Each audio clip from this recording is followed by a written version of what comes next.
family is the primary ecosystem that we all belong to, whether it's our family of origin or the one we create. The way that I think of story and exploring issues tends to be within that sort of family dynamic. So, yeah, I can't imagine that I'll run out of ideas on that front. I'm Nathan Maharaj, and this is Kobo in Conversation. My guest is the Toronto novelist Shilpi Somaya Gowda, author of Secret Daughter. Her new book is A Great Country. It's about the Shah family, recently moved to the well-to-do neighborhood of Pacific Hills. While Ashok and Priya catch up with friends at a dinner party one Saturday evening, their children are each separately experiencing things that will leave their family changed forever. Shilpi Somaya Gowda, welcome to Kobo. Thank you for having me. Let's start by bringing listeners into this world. Can you tell me about the Shahs? The Shaws are a family of 5. They live in a fictional community in Southern California, which is not unlike communities across North America where there are families of different backgrounds, generations, social classes, races, and immigration status who all live in the same area and interact with one another. So the parents, Priya and Ashok, are Indian immigrants. They've been in the country about 20 years at the time the novel opens, and they have 3 American-born children who range in age from 12 to 16. We meet Ashok and Priya at this dinner party where all the attendees are Indian. And that commonality facilitates a discussion about where they feel they fit in into this new place that they've come with their different paths of immigration. So much of this book is about not so much identity, but the politics of identifying. And there's this constant tension between the people one identifies with and who you get identified as. Can you tell me about how you managed these tensions and brought a story out of it? Well, my inspiration for the story really came from what I saw going on in the world in 2020 and 2021. We were at the dawn of and in the first year of the pandemic, and there was a rise in violence against Asian Americans for the first time in many decades. The George Floyd video surfaced, and so the Black Lives Movement was ascendant. And what I saw in society as I watched the news a lot that year, as many of us did, was it felt like there was just an inability for people to talk to one another if they didn't immediately agree on some of these sensitive issues. And I found myself wondering how we were, as a society, ever going to confront and face these enormous problems that we were facing if we couldn't even get in the room and discuss our differences. So as I watched all that unfolding around me during that time, I found myself trying to sort things out for myself. And the way I do that is by writing fiction. And that was really my motivation in starting to conceive of the story. And I wanted to talk about the kinds of discussions that go on behind closed doors that we only have with the people that we're comfortable with, and help the reader understand how those with different life experiences and backgrounds can come at the same issue differently. Mm-hmm.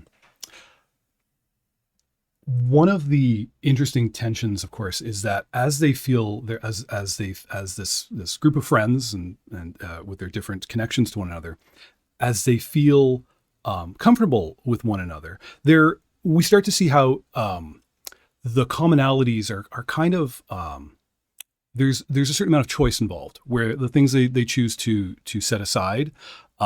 And the things they decide are enough to say that, oh yes, we are of a community.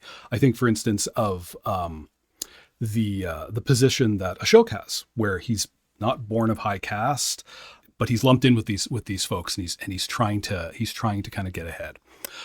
Can you speak a bit about that sort of choosing your place, that picking from the menu, and maybe the menu offered to you is not the menu that perhaps you had in mind when as you enter society, as you go out into the world. Yeah, Ashok, one of the reasons that Ashok leaves India and wants to come to America is to escape the life into which he was born, and which was constricted by caste to some degree. And so he believes he's left all that behind when he comes to the great promised land of America, where everything is a pure meritocracy. And for a while, that does seem to be true for him, until it doesn't. And I think he's confronted with a couple realities. One is what happens to his son in America, which is the pivotal event that begins the novel. Yep. And the other is his realization that there are some elements of Indian culture and caste discrimination that have not completely gone away in his new home. So it's almost like a ghost, from the past, and then also a new reality from his present, force him to question that idea of identity and who he is and how he can define himself. And I think that happens to a greater and lesser extent for everyone, all the characters in the family in the book. There's a striving. They've just moved to this swanky new neighborhood, from a place that sounds perfectly great. It sounds like would have been a great place to stick around. They feel a certain amount of tension with it, but at this party, we hear Vikram's comfort with this all. We hear Vikram throughout the book talking about things, about how much he enjoys privilege. He's very comfortable to enter American society in this position of privilege. But Vikram is also very quick to call out, like, it's difficult to be brown after 9/11, and also he really enjoys how the cops are very service oriented in his neighborhood regarding property crimes. He's such an interesting character because he is in that tension where he's got so much privilege and he is able to exert so much power, while also there are some hard limits of what he can come up against. Can you tell me a little bit about this character, Vikram? I know he's not central, but he is such an interesting lens through which we can see, North American society. Right. He does encompass, I think, a lot of seemingly contradictory impulses. He does, love living in a place that feels very safe and protected, where he is in the privileged group being protected. But at the same time, he hasn't forgotten that he does have brown skin and he has experienced life differently, both back in India and also in America. And he's also sort of climbed this tall mountain of the American dream. And now that he's at the peak, he's very content to take his privilege and to use it. But he also hasn't entirely forgotten what it was like to get up that mountain. And I think he still knows that he's not quite on the same plane as, one of the other characters in the book, who is also at the top of the mountain, but has been there for generations and is white. That would be the parent of Maya's friend. Right. The Bakers. The Baker family. Yeah. Let's get into the kids now, because the first line of the book is a wonder. It's such a whiplash effect. The first line is, I'm going to quote it here. While 12-year-old Ajay sat trembling in a jail cell, his parents were enjoying themselves at a dinner party. And that's it for Ajay in that chapter. We just have to sit in the dinner party. I think we've all had moments where we got shocking news, maybe on the phone or a text message, and our day would not let us process it. And so we just had to carry on. And the reader is kind of in that position, because we know very little. We know he's 12 and we know he's in a jail cell, and we know his parents are not accessible to him. Can you tell me about setting up that, like, winding the elastic band of tension in the plot with that opening line? Well, that was the first image that came to me. I envisioned this dinner party and some of these conversations, these uncomfortable conversations going on behind closed doors amongst friends. And, I thought it would be really interesting if the character of Ajay, we knew where he was, but we didn't know anything else. And, we know he's young enough to be vulnerable. He's only 12 years old. And as that first chapter unfolds and we see the scene at the dinner party, we don't get any indications of, why he might be in trouble. And so the reader really has to kind of sit with that news and continue to sit with it for, many, almost 100 pages, which is what his parents have to do. So I think I really wanted the reader to feel the tension that the characters feel. I want them to wonder and not know and, be frenetic and have their minds go down the worst possible paths and come back, try to pull themselves back. And so that was sort of my intention with that first opening line. One of the things it also does is it puts a lot of focus on Ashok and Priya, as we know their kids in prison, but we can't help but kind of, at least I couldn't help but at times kind of scrutinizing, like, where is this going? What did they do? Are these people not all they seem? And that was an uncomfortable place to be. One of the methods by which this tension also ratchets up and finally, and when it releases, and I'm not going to give away plot, but I am going to talk a little bit about structure, which is the story is told. We've got a third person story. We as readers, we know things characters don't, but as witnesses, we are outside of them. We have to just watch them play out, but not Ajay. We get to get inside of his head a little bit. We get to feel his discomfort with sounds, how careful he is with his robot Drummond. We don't know for certain that Ajay is autistic, and there's a reason for that. But I want to ask you about drawing these characters' inner lives and how you brought us into the character Ajay. Yeah, he's an interesting character because he is, not diagnosed, but shows some signs of being neurodivergent. And his parents have struggled with how much to explore and lean into that. And I think with our present day Western lens, it would be easier to judge them for that and to criticize the way they've approached it. But with their cultural background and their family backgrounds and their role in the country as new immigrants who are, trying to strive, I think their choice is very rational from their perspective. Mm-hmm. So Ajay is not terribly verbal. He's young. And at the time we meet him in the story, he's terrified because he's been arrested by the police.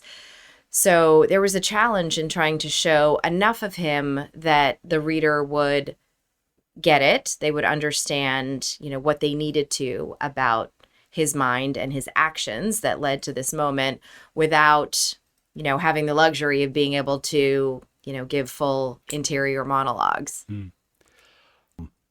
One of the things we also learned, the place you take us inside, is inside the justice system.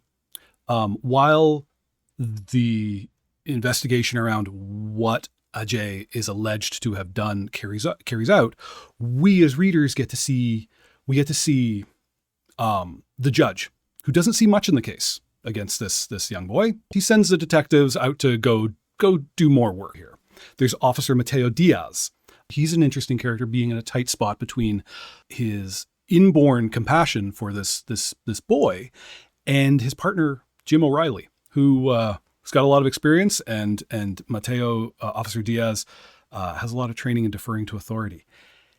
Can you tell me about bringing us this way into this multi-layered world of criminal justice? This was one of the aspects I felt really strongly about including in this story, because I think when we see incidents of police violence in the news, it's often a one-sided story. And sometimes the case is, sort of black and white. But I think many, many interactions between police and the community fall into a less black and white area. And when those relationships break down, the trust breaks down over time, that's when it gets to the sort of extremes we see in the news. So I really intentionally wanted the inciting incident and everything that unfolded to be very gray and nuanced. And there, as you mentioned, there are two police officers plus a lieutenant. There's a judge. There's some investigating officers. So we see 4 or 5 different perspectives within the justice system, and we see how they grapple with both, the choices they have to make under pressure and instinct. The types of factors they have to consider in whether to bring charges or keep someone, in jail or not, and move forward with the case. And I thought that was important to show that, the police or the rest of the criminal justice system are also not a monolith. There are multiple opinions, and there are quite often people with good intentions, but again, different perspectives who might react to the same incident differently. Mm-hmm. We see kind of the aspiration of the system to treat everyone equally. What I took away was that aspiration. In practice, it was more like treating groups of people the same. And we get a little bit of that perspective from eldest daughter Deepa, who has a very strong social justice conscience. She seemed like a fun character to write. There's a fire in her belly. Can you tell me about Deepa? Yeah, so Deepa's a 16-year-old, the eldest daughter, 16-year-old girl, and she is, a little bit strident in her views, as I think is pretty typical for young people. It's easier to see right and wrong and black and white when you haven't had as much of life happen to you. And so, she was an interesting foil because she butts heads with her parents pretty significantly, and she calls them out. She thinks they're hypocritical at times. And she doesn't have the context they have. She doesn't share their values because she's very American born. And her parents have come with a different set of values from a different time and place. So over time, over the duration of the book, and it's a short window, but it's a very intense set of events that happen to the family. The parents and the children, particularly Deepa, learn from one another a little bit. I think they both learn from the other perspective, and Deepa learns that there's greater complexity around her parents and the choices they make and the sacrifices they've made for her. So she was a fun character to write because she's she calls it like it is, and she has a lot of headbutting with her parents, but I think she also grows. There's an argument. She and Ashok are having this argument, and Deepa is on the side of throwing in their lot with other persons of color, other people who experience not being white in America, and calling out Ashok on that. And I think she's got grounds for that. Ashok is calling her out for her ingratitude, for thinking she's got it so hard, for missing how much privilege she has and the sacrifice that has been given to give her what she has. They are both right. They are both wrong. They both need to take it down several degrees. How do these arguments? How do you come up with these scenes? I think when I draw the characters and I know the broad outline of where I want the story to go, I can sense that things are going to come to a head at a certain point. And so I knew, with Deepa keeping a secret from her parents and her parents feeling very differently about that when they finally, her choices, when they finally learn about them, that there would be a confrontation. And at the point I get to writing that, I know the characters well enough that I understand completely how Ashok is coming to that conversation and all the bits and pieces that feed into his perspective. And I know a lot about Deepa and what she's been watching on social media and reading in the headlines and the catchphrases she's going to use. And so then it's just kind of really about putting them together and marrying those two characters and their perspectives. And that particular scene was one that there's always a handful of scenes in a novel that strike me very deeply emotionally. And that fight is one of them. That's interesting that you say it struck you emotionally, because for me it was such an intellectual moment where I thought you'd thrown things into such wonderfully like balanced, sharp relief.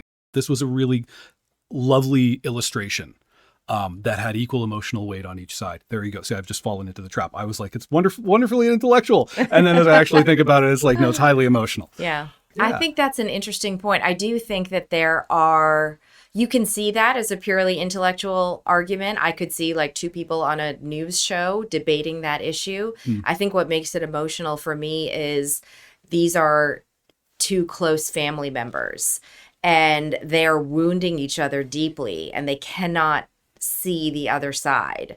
So when it gets to the heightened emotion at the end of the scene where, Deepa falls to her knees and she's weeping, I think that is what sort of strikes me, is that there's a lake and they're standing on either side of it and they're trying to reach each other, but they can't. And, that gaping openness and the way they wound each other with their words is, what strikes me. The outcome of this trial, we learn also when a story like this catches the media's interest, when a hashtag is created, the kind of attention that then gets focused on people, regardless of how they feel about anything, regardless of the dynamics of the debate, their normal life has to be suspended and they just get completely swept away. I wonder if that was a side of the story that you went in wanting to tell, or was that a natural outcome of observing what was happening and realizing you were unearthing this that you needed to deal with? Well, I thought it would be interesting to show the Shah family who, if they had a motto, it would be put your head down and work hard. Don't. They would never presume to have a motto, though, because Right. That would be standing up far too high. Yeah. But that's the way they've sort of approached their life in the country.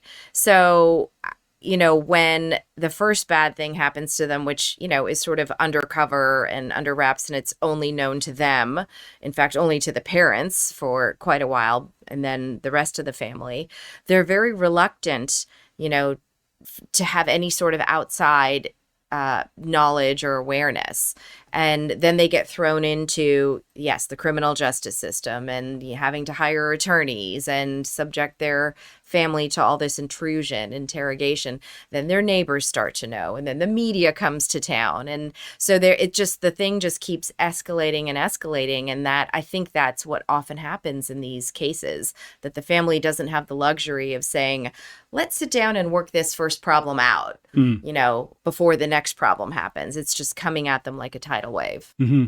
What I noticed was it would not matter one iota what their personal politics were. It would have very little influence on it. If it turned out that Ashok and Priya themselves had already had a drawer full of Black Lives Matter T-shirts and were had defund the police in the front window, it would make a little difference. Wouldn't make much difference because this storm around them. Yeah, it's impersonal, really. It's not directed towards them as people. I think at one point, Ashok is, trying to be polite to someone, either, in the media or in the police, and overly polite. And Priya says to him, why are you, bending over backwards for this person? And he says, I want to show them who we are. And she says, Ashok, they don't care who we are. One of the most delicious things for me in fiction is when characters talk past each other. There is a scene where Deepa and Priya are arguing about their new neighborhood in Pacific Hills. And she says, I guess we're pretty lucky we're just brown and not black then, huh? And that we get to live in Pacific Hills. And Priya shoots back, not just luck, Deepa, hard work. I actually laughed because they were both touching on this concept of luck, and they absolutely were not speaking to each other. Right. They were arguing with other people in the room. Right. What I really admire about scenes like that, especially like in fiction, is you have to voice both characters. You have to fully engage with one point of view. And the temptation, of course, is then I've got one point of view, and then the other character will like puzzle piece lock into the other point of view. Mm-hmm. Whereas this is not that. This is just venting at each other and misperceiving one another to be engaged. Can you tell me a bit about writing a scene like that? One of these most delicious treats in fiction for me. Well, it's interesting because dialogue is supposed to represent, what happens in real life. And if you hear people talking in real life, they often are not those puzzle pieces. They will misunderstand each other, they'll talk over one another, they're just waiting to speak rather than actually listening to what the other person is saying and responding to it. So I think this particular scene just shows the agendas that each of these women have. Deepa has a point to make, and she's going to make it. And if she could paint it on her t-shirt, she would do that and wave it. And her mother has a mantra she lives by. And, she is trying to convince her children that, this is the way to get ahead. And this is what the family believes in. And so, yes, they both sort of have their own megaphones that are like, pointing slightly away from each other. And I don't know if it's other people in the room or other people outside their lives or just to hear themselves talk. But there is a little bit of that. Yeah, I love that. It's exactly as you say. They're arguing with people who are not in the room, and they've just read each other as representatives of that team. Right. It's another way in which it's not about how you identify, but how you get identified, about where someone else is putting you, and it's happening even within this family, which is such a touching and difficult thing to read. Can I ask you, when you're picking up something to read, do you look for something as likely to spark debate, as injected with immediate social relevance, as A Great Country, or do you go somewhere else when you're picking up a book? I read pretty widely now. So sometimes I'm definitely in the mood for this type of story that's very sort of current and contemporary and grappling with issues that I'm thinking about. And then sometimes I want like a long, slow, lazy read that's, where there's not much that happens in the plot, but the writing is really beautiful, or a single relationship unfolds, very gently over years. So it kind of depends. I have, a rhythm and I go back and forth, but I hope A Great Country I hope it fits into the canon of the type of books that I'm most attracted to. Yeah. Yeah. What's a long, slow book where nothing happens that you've loved recently? Well, these are usually older books, but That's fine. like Crossing to Safety by Wallace Stegner is Okay. one of my favorite books of that ilk. Are there writers who handle contemporary social themes that you enjoy reading, or think they do it particularly artfully? Celeste Ng is one of the authors I think who does this really well. Mm. She was one of the first authors I read that wrote from an omniscient perspective as a way of representing not only multiple perspectives within a family, but also the fact that everybody's keeping secrets from each other, which is happening in the primary family in A Great Country as well. So, I think she does that really well, and also sort of deals with the subtlety of how culture and identity can infuse a family without sort of, hitting it square on the nose. But all those sort of subtler, gentler influences about how someone speaks or what they believe in, or whether they think it's appropriate to argue with a family member or not. Books like your first novel, Secret Daughter, they don't happen to every novelist. It was a bona fide blockbuster. It landed on short and long lists for literary prizes all over the world. I imagine it was a dizzying time. And you're a long way from that now. A Great Country is your fourth novel. I think we can see, if we look back, we see, as a novelist, you're interested in family. I think the tensions that pull a family apart, and the ways that those tensions are counteracted by things that hold them together. And it's not necessarily because we love each other. There are all kinds of reasons that hold families together. And you explore that in a bunch of different ways, because you explore a bunch of different families too. They're all such different books. Do you think you'll go on finding new ways to write about families forever? Well, it is very fertile ground. I think family is the primary ecosystem that we all belong to, whether it's our family of origin or the one we create, or a, non-biological family of friends that we choose to, live with. So, I do think it is always the way that I think of story and exploring issues tends to be within that sort of family dynamic. So yeah, I can't imagine that I'll run out of ideas on that front. Yeah, no, that would be not a wise bet to take, is betting against that. Shilpi, thank you for joining us. Thank you so much, Nathan. I really enjoyed our conversation. I have been speaking with Shilpi Somaya Gowda, author of A Great Country. Find it and all the books we spoke about at Kobo in Conversation's home on the web, kobo.com/conversation. There is a link in the show notes. Subscribe in your podcast player to catch every episode. And if you enjoyed this one, tell somebody you'd be happy to spend a life-changing Saturday evening with. Kobo in Conversation is produced and hosted by me this time around. I'm Nathan Maharaj. Thank you for listening.